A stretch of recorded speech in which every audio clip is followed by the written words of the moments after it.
La reforma educacional está empezando con una perspectiva auspiciosa.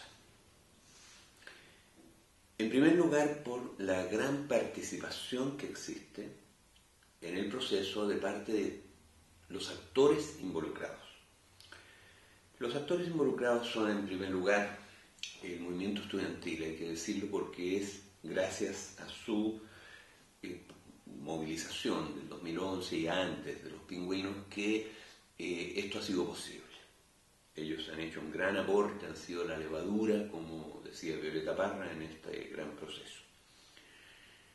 Pero otro actor fundamental son los académicos.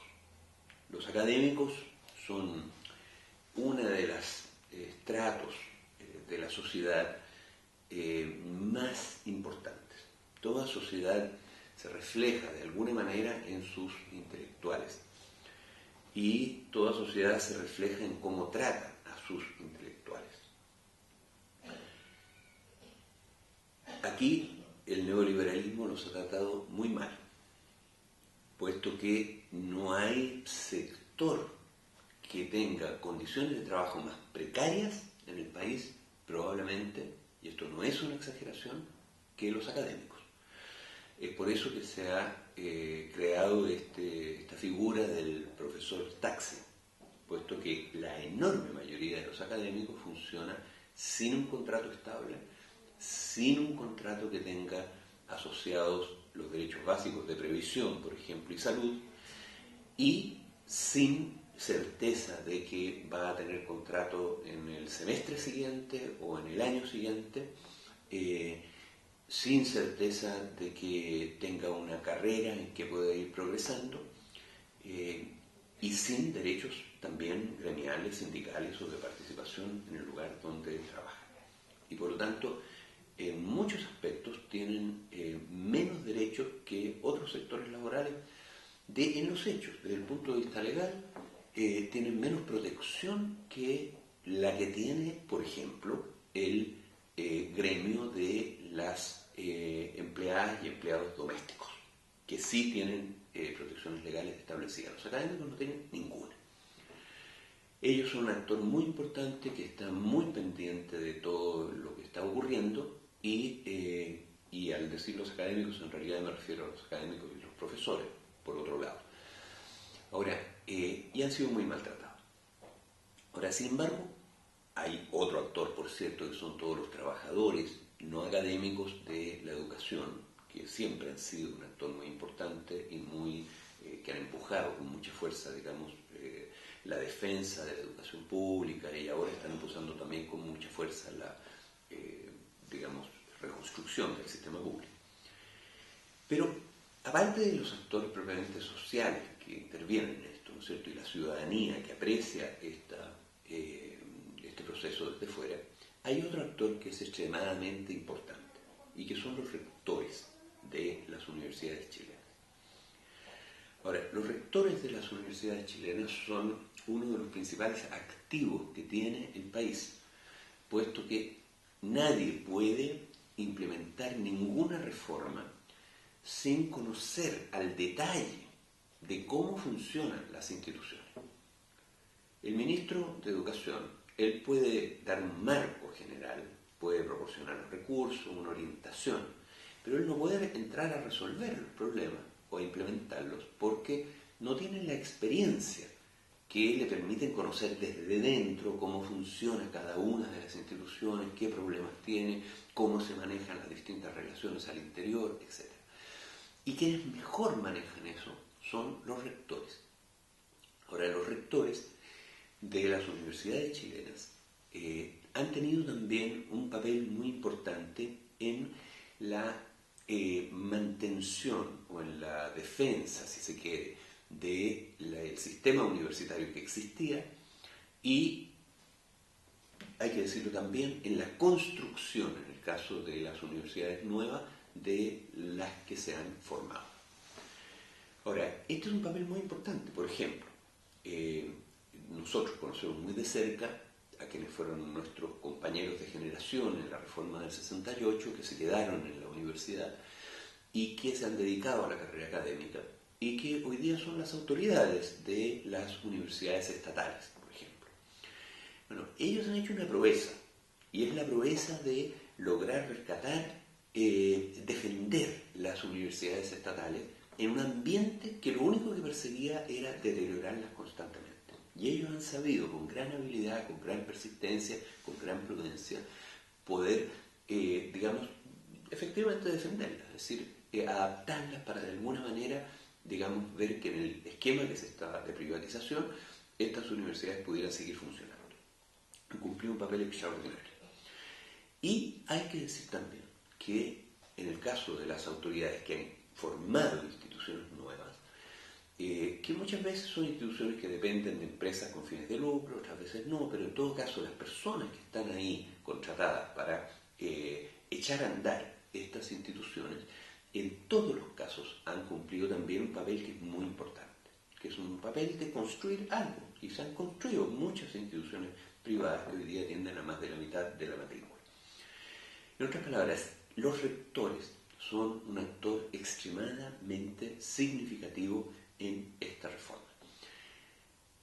Pero tenemos un problema, puesto que lo que ha venido ocurriendo en las semanas recientes ha demostrado que los rectores, este actor tan importante, a veces pueden quizá plantearse de manera que se pueden transformar en más que un factor que impulse la nueva reforma, se pueden transformar en un problema.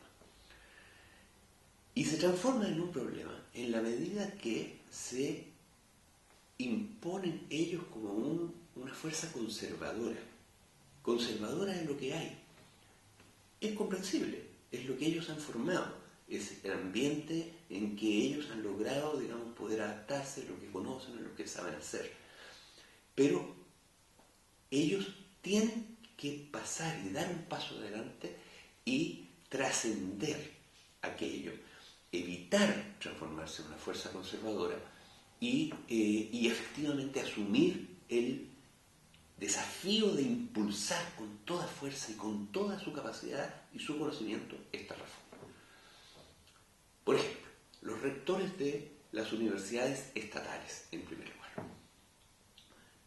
Ellos han cumplido un papel extraordinario, ya lo hemos mencionado, pero hoy día, digamos, muchas veces ellos aparecen ante la opinión pública más que liderando el conjunto de la reforma, aparecen como si estuvieran defendiendo los intereses corporativos de la institución que dirigen. Y claro, al defender una cosa que es perfectamente, que hay que defender, que es el que tengan un trato especial las universidades del Estado, porque es propietario del Estado y porque naturalmente tienen que tener un tratamiento preferencial en muchos aspectos, eso es obvio. Pero, digamos, al aparecer y poniendo eso en lugar de poner en primer lugar la solución del problema general y el cambio de esquema que es necesario para hacer eso, ellos se enfrentan a, por ejemplo, los otros rectores que cumplen el papel fundamental, que son los rectores de las universidades particulares del Consejo de Rectores de Universidades de Chile, el CRUCH, que son los rectores de las universidades que nunca han sido del Estado, pero que siempre han, después de la reforma del 68, pasaron a integrar la red pública. La Universidad Católica, la Universidad de Concepción, la Universidad Técnica Federico Santa María, la Austral, en fin. Entonces aparecen enfrentados en la semana recién pasada, ¿no es cierto?, los rectores de las universidades estatales con los rectores del resto de las universidades del CRUCH, que son, en conjunto, lo que constituye la base del sistema universitario, que si bien tienen solo la mitad de la matrícula, tienen prácticamente toda la investigación que se produce en el país. Entonces, bueno, y aparecen divididos entre ellos. Eso nos fortalece, nos ayuda a la reforma. Es decir, hay un problema. ¿Y después qué pasa con los rectores de universidades privadas? Los rectores de universidades privadas, muchas veces, en lugar de proyectar la obra que han hecho construyendo instituciones y apoyando el cambio de esquema, permitir que éstas se incorporen tal como ellos las han construido a la red pública, aparecen en cambio defendiendo el esquema actual. Es decir, aparecen defendiendo qué cosas. Aparecen defendiendo los vouchers, es decir, el subsidio a la demanda, que fue el mecanismo de privatización y por lo tanto es precisamente lo que hay que revertir. Hay que terminar con el subsidio a la demanda gradualmente y hay que suplir con creces, digamos, lo que antes se cobraba a los estudiantes por los aportes directos del Estado a las instituciones. Pero para eso las instituciones tienen que incorporarse a la red pública y tienen que firmar, digamos, establecer, digamos, un contrato con el Estado que les permita, digamos, al Estado, por otra parte, tener la tranquilidad que estos recursos van a llegar. Entonces aparecen ellos defendiendo el esquema actual.